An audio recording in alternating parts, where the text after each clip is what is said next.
سلام سلام سلام نايزازا يوتيوب channel تخاتلت زخونكن حواتي كلخن دحنديخن كلخاتكم كمنيخم انا صبقيه እግዚአብሔር ይመስገን لما عنتون مشتر دقي توعتيو مشتر دق توعتيو زبل رس فيديو زهكو ناخاتكن لما عنتي مشتر ناتاتنا مشتر ناي دق توعتيو زخونه بزح ነገራት ክትመሃራሊ ይኽንለ ተስፋ ዝገበር ኩሉ ቪዲዮ እዩ ስለዚ ደቅ ተዋዕትዮ مشتر ኣለዎም ስለዚ እቲ مشتሮም እንታይ ኣይ ንዝብል ድማ ሎማ ዓንቲ ገለ مشتራቶም ሒዘልክን ናኸን መጽ ኣለኹ እስካዕ መወዳእታ ሓቢርክና ንጽንሓ ኢኽን እዚ ቪድዮ እዚ ጀሚርካ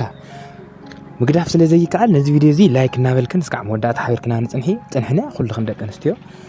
ስለዚ مشتر ደቂ ተዋዕትዮ ገለ ክፋላት ሎማ ዓንቲ ክንርኢ ክንመሃሃር ኢና ብዙሓት ዛዕባታት ክነልዕልና ኢለ ተስፋ ይገብር እስካዕ መወዳእታ ሓቢርክና ንተጸኒሕክን ሓሙሽተ መሰረታዊ ነገራት مشتራት ደቂ ተዋዕትዮ ስለዚ ደቂ ተዋዕትዮ مشتረኛታት እዮም ካብቲ مشتራቶም ሓደ ድማ እቲ ቀዳማይ ንቁም ነገር እንተደሊኪ ሓቢርና ንሕደር ይብለክን ሓደ ወዲ ንፍቅሪ ንቁም ነገር خدليكي ወይ ከዓ ዘይክደለኪ ይኽእል እዩ ንሴክስ እውን ክደለኪ ይኽእል እዩ ስለዚ ናይ ደቂ ተዋዕትዮ እቲ ትክክለኛ مشتሮም ግን ንኹሉ ግዜ ንዘላቂ እንድሕር ደሊክ ኮይኑ ሓደ ወዲ ተዋዕታይ مشتሩ እንታይ እዩ ቀልጢፍና ናብ ዓራት ንኺድ ወይ ከዓ ቀልጢፍና ሴክስ ንፈጽም ኢሉ ከግድደከ ይኽእልን ማለት ይኽርት ሓፍትና ስለዚ ንቁም ነገር እንድሕር ደሊኪ ሓቢርና ንሕደር ይብለክን ይብጨራሽ ንምንታይ ዘይብለኪ ምክንያቱ ምሳኻ ቆልዓ ንምውላድ ሓቢርካ ንምንባር እስካዕ መወዳእታ ምሳኻ ዝኣቆደም እቅዳት ንመጻኢ ወይ ንቐጻልን ዘላቕነት ስለደለኪ ሓቢርና ንሕደር ኢሉ ከጨናንቀክን ወይ ከዓ ከደፋፍእክን ቀልጢፍና ዓራት ከጓየክን ኣይደልን እዩ ምክንያቱ ንዓራት እኳ ጽበይክ ከሎ ክደለክ ከሎ ቀሲሉ ተረጋጊኡ ግዜ ሂቡ እዩ ንሓዳር ዝምስ ርግጠኛ ኣብ ዝኾነሉ እዋን እዩ ንዓራት ዝጥየቀክ ማለት ይክርት ሓፍትና ስለዚ እዚ ምዃኑ ፈሊጥ ክንስኽ ድማ ንቁም ነገር እንተደሊኪ ትፈልጥሉ እቲ ናይ መጀመርያ مشتር ወዲ ተዋዕታይ እዚ እዩ ማለት እዩ ወይ ንቐጻሊ ዝደለኪ ዘይደለክን ምዃኑ ትፈልጥሉ እቲ ናይ መጀመርያ ናይ ደቂ ተዋዕትዮ مشتሮም ንቁም ነገር እንተደሊኪ ብፍጽም ተኣምር ልዕሊ 90% ሓቢርና ንሕደር ኢሉ ከጨናንቀክን ንዓራት ከደፋፍእክን ይኽእልን ማለት እዩ ክርት ሓፍትና እቲ ካልኣይ ድማ እንታይ እዩ ብሰምዖ ዘይኮነ ብዙሪኦ እዩ ዝኣምን ብሰምዖ ማለት ሰባት ብዛዕባኺ ዝነግርዎ ሰባት ብዛዕባኺ ብዙሕ ነገራት ከነግርዎ ከለው እሱ ድማ ብዙሪኦ ዘይኮነ ብሰምዖ ዘይኮነ ብዙሪኦ እዩ ዝኣምን ንሱ ዝረኣዮ ካባኺ ሕማቕ ነገራት እዩ ክሰምዕ ዝኽእል ማለት እዩ እቲ ዝሰምዖ ዘሎ በወረ ግን ቀልጢፉ ዘይከኣምኖ ይኽእል እዩ እንድሕር ንቁም ነገር ደልየክ ኮይኑ ማለት እዩ ስለዚ እዚ እውን مشتር ናይ ደቂ ተዋዕትዮ ደካማ ጎኖም እዩ ማለት እዩ ኩሉ ግዜ ደቂ ኣንስትዮ ብእዝነን የፍቅራ ደቂ ተዋዕትዮ ድማ ብእዝኖም የፍቅሩ ተባሂሉ እዩ ደቂ ኣንስትዮ ብእዝነን የፍቅራ ደቂ ተዋዕትዮ ድማ ብዓይኖም የፍቅሩ እዮም እዩ ዝበሃል ስለዚ እዚ ኣባሃላ ከምዚ ኢልና ሃለወ ወዲ ተዋዕታይ ናይ ደካማ ጎኑ ድማ እንታይ እዩ ብሰምዖ ዘይኮነ ብዙሪኦ እዩ ዝሓስብ ወይ ከዓ ብዙሪኦ ተግባርኪ እዩ ክመዝነኪ ዝኽእል ስለዚ ኩሉ ግዜ ንኸይትምዘን ድማ ስኽት ገብርዮ ዝግበአክ ነገራት እንታይ እዩ ክትጥንቀቕን እስካዕ መወዳእታ ናይ ወዲ ተዋዕታይ ደካማን ጠንካራን ጎኒ ፈሊጥኪ ህይወትኪ ጽቡቕ ንኽኸውን ክትፅዕሪ ክትክእሊ ኣለኪ ማለት እዩ ክርት ሓፍትና እቲ ሳልሳይ ድማ ስምዒታዊ እዩ ሓደ ወዲ ተዋዕታይ ማንም ወዲ ተዋዕታይ ስምዒታዊ በቃ ቀልጢፉ ነገራት ስምዒታዊ እዩ ግን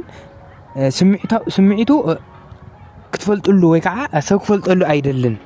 ዝኾነ ዘበሳጩ ነገራት ወይ ስምዒቱ ዘላዓሉ ነገራት ክርኢ ክሰምዕን ከሎ ቀልጢፉ ናብ ስምዒት ዓለም ይኣቱ እዩ ግን ስምዒቱ ሰብ ክፈልጠሉ ኣይደልን ክርት ሓፍትና ስለዚ ደቂ ተዋዕትዮ ስምዒተኛታት እዮም ዝኾነ ነገር ጌጋታት ኣብ ሰባት ክሪኡ ከለው ወይ ከዓ ኣብ ማሕበራዊ ናብራ ዝኾነ ሽግር ከጋጥሞም ከሎ ቀልጢፎም ስምዒታውያን ናይ ምዃን ተኽእሎ ኣለና ስምዒት ቀልጢፉ ንኽንውስን ወይ ከዓ ሕማቕ ንኽንዛረብ ይገብረና እዩ ስለዚ ደቂ ተዋዕትዮ ኩሎም ግድን ዕድሚኡ ድፍእ ዘበለ ይኮነን ርግእ ዝበለ ርግእ ምባል ተፈጥሮ እኳ እንተኾነ ግን ዕድመ እውን ኤክስፒሪየንስ እኳ እንተኾነ ግን ኩሉ ግዜ ማንም ወዲ ተዋዕታይ ስምዒታዊ ምዃኑ እውን ክትርስዒ የብልክን ክብርቲ ሓፍትና ማለት ስለዚ ኣብዚ ስምዒት ዝበሃል ግን ንስኺ ስምዒተኛ ዝኾነ ሰብ ብስምዒትኪ ከመይ ጌርኪ ክትኣልዮ ትኽእሊ እዚ ንሓሰብኪ ክትርድእ ንኽትኽእል ኣለኪ ምክንያቱ ኣብ ስምዒት ዘለ ሰብ እንድሕር ስምዒት ካናትካ እውን ክርድኦ ዘይኽእል ኮይኑ ንስኻ ካብ ብስምዒት ትዛሮ ህድእ ኢልካ ተረጋግኦን መጻኢ ህይወታትካ መጻኢ ናብራኻ ምስኡ ዘለካ ዓላማ ምስኡ ዘለካ ህይወት ንፍቕሪ ኢልካ ኩሉ ነገር ዝከኣል እሞ ኩሉ ነገር ክኢልካ ድማ ኣብ ጽቡቕ ደረጃ ንምብጻሕ ኩሉ ግዜ ክትጥንቀቕ እዩ ዘለካ ካብ ስምዒታውያን ሰባት ኩልኽን ደቂ ኣንስትዮ ከመይ ጌርክን ክትኣልዮም كم جيركن كتمرحون كم زلكن نسخن نايجزا نقصات سلزخونكن نايجزا محاور تستخخلا استعلا شو هو تقنع دك أنستيو فطرات كورات حوات ناس لزخونكن نسخن سوايكن كم زحسكنوا أيو مالتي جدا سمعتاويان سلزخونو دما بتسمعت نسخن كتردوهم كم زلكن ويكعن دك توعتيو بتعمي سمعتهم جنفيلو وزح نجار كورو خمسة لكن سمعتهم جن تخون كتنادر الله حكوا حطوا لي خلاه سمعتهم غيف لا دما بزح نجار خطعرن إيه يختار يدخلي مالتيو خبرت حفتنا لذي مشتر دك توعتيو كافتهم زرزرهم زلخو اتي راعي دما تايو قدمي مدوالو نمنታይ ከም ዝድውል ብዛዕባ ኺ ጠንቂቑ ይፈልጥ ሕጅና ኣብነት ናባኺ ክድውል ዝሓሰበሉ ቀንዲ ምኽንያት ከይፈለጠ ብሃበ ተረኸበ ናባኺ ክድውል ብዛዕባ እንታይ ክዕልል ኢሉ ስለዚ ጭነቕ ኩሉ ግዜ ሓደ ወዲ ተባዕታይ ስለዚ كل جزء نباخ خدول كله ويك أنا باخ خراخة بيجيله خدول كله بزعبا زدوله نجارات بتعمي يتشنا سلازي زدوله مخنيات مسحة دما نباخ خدول يقدريو مالتي زين أيده كتوعتيو أتي وانا مسرتاو نجار كتولتو أزلكني حدا ودي تعتي بزي قال مخنيات كدولة يخل ويكم يعلكي خدول يخل ويزخنا قداين يرجول يتود خدول يخل ويزخنا نجارات زدوله نجار سلازله كدول يخل جن زدوله زل مخنيات بدن بسلاز فلت زين أيده كتوعتيو أتي مسرتاوي زخنا دك أنستيو كتردو زقبأكن مشتركن يو مالتي مشترنا يدك كتوعتيو يو مالتي أتي حمشاين مودع تانك قرب من جاري نايزازا يوتيوب شانل تخاطر تزخونكم أنا حبيركم زلخو كرات حواتي أنا هفتم